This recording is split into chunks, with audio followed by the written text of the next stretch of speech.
नाम जप तो नहीं होता है, मंत्र जप होता रहता है जी।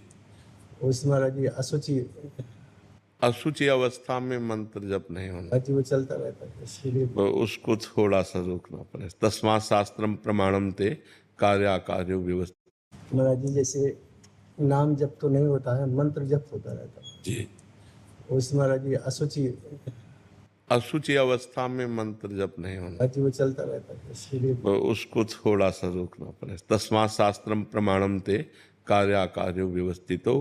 यदि प्रणव लगा हुआ है और नमो नमः, तो फिर रोकना चाहिए।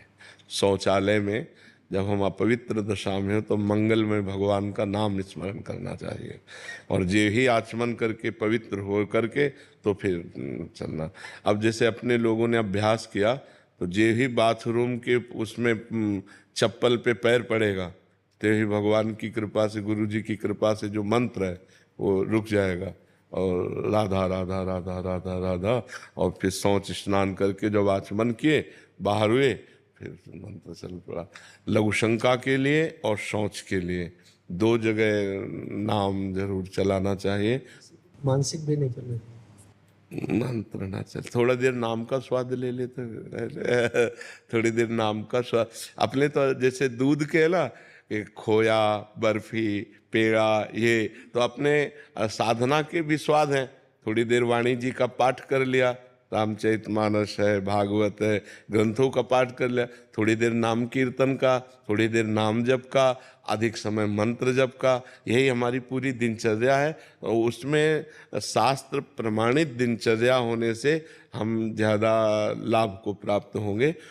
इसमें हमको एक बार चित्रकूट में एक संत भगवान मंदाकिनी में एक पत्थर के टुकड़े पर लेटे थे, आसपास मंदाकिनी का जल बह रहा था, तो उनको 2-3 दिन हमने देखा। फिर हमारा मन हुआ कि उनसे मिलेंगे, और जेठ के महीने में वो मोटा कंबल मिलिट्री वाला ओढ़े हुए थे। तो एक और आश्चर्य, दूसरा आश्चर्य कि मंदाकिनी के बीच में पत्थर पे, तो जिज्ञासा हुई कि इनसे हम बात करें और दर्शन करें, तो बैठे रहे किनारे। जब वो निकले, महाराज क्या अद्भुत स्थिति, नेत्र जो है उन्मत्त अवस्था को, और तेजोमय चेहरा, और एक लंगोटी और कंबल।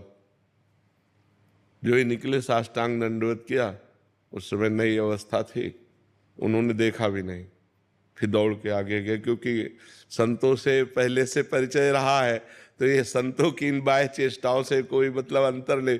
फिर आगे गए, हम कहा महाराज जी रुको, 1 मिनट रुक जाओ, अगर आप नहीं रुकोगे, आप नहीं कृपा करोगे, तो हम जैसे अधमों का कैसे सत्मार्ग पुष्ट होगा। जब प्रार्थना की तो खड़े हो गए।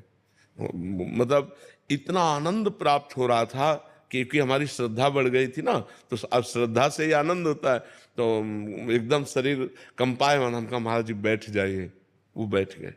वो महाराज जी पहला प्रश्न है कि आप बीच शिखर पे लेटते हैं ऐसे, वहां क्यों लेटते हैं?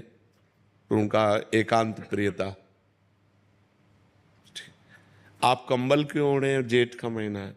उनका अभ्यास। उनका महाराज जी कुछ अपने मन से आप बता दीजिए। तब उन्होंने ये विषय बताया था कि जो गुरु मंत्र है वो अपवित्र दशा में न जपा जाए, नहीं तो वो कामोत्तेजना पैदा कर देगा। उनके वचन थे कि उन्होंने कहा कामोत्तेजना पैदा कर देगा यदि अपवित्र दशा में जपा जाए, तो वो विकारात्मक भाव पैदा कर देगा। तो यद्यपि हमने ये कहीं पढ़ा नहीं, लेकिन संत वचन और पढ़ा ये मनुस्मृति आदि में है कि अपवित्र दशा में जो उसमें प्रणव हो, नमो नमः हो, ऐसे मंत्रों का उच्चारण ना किया जाए। तो शौचालय और बाथरूम में 2 जगह नाम का स्वाद लिया जाए। अब जैसे अभ्यास है तो वो जोर करता है, जो हमारा निरंतर का अभ्यास है वो जोर करता है, पर जहाँ स्मृति आ जाए वहीं नाम चालू कर दो। और जो स्मृति से परे चला गया कि अच्छा ये केवल स्मृति तक है, नहीं जो अवधूत स्थिति को प्राप्त महापुरुष होते हैं, पड़े पड़े सोच कर रहे हैं, पड़े पड़े लघु शंका कर रहे हैं, वो तो मंत्राकार वृत्ति ही रहती है। पर जब तक हमें स्मृति, तभी तक हमारे ऊपर शास्त्र शासन है, जो निगमा अनुशासन है उसके अनुसार हमें जब तक हो समय है तब तो शौचालय बाथरूम में हमें नाम जप करना चाहिए और अन्य समय मंत्र जप करना चाहिए। इसी तरह के वीडियो देखने के लिए चैनल को लाइक एंड सब्सक्राइब करें।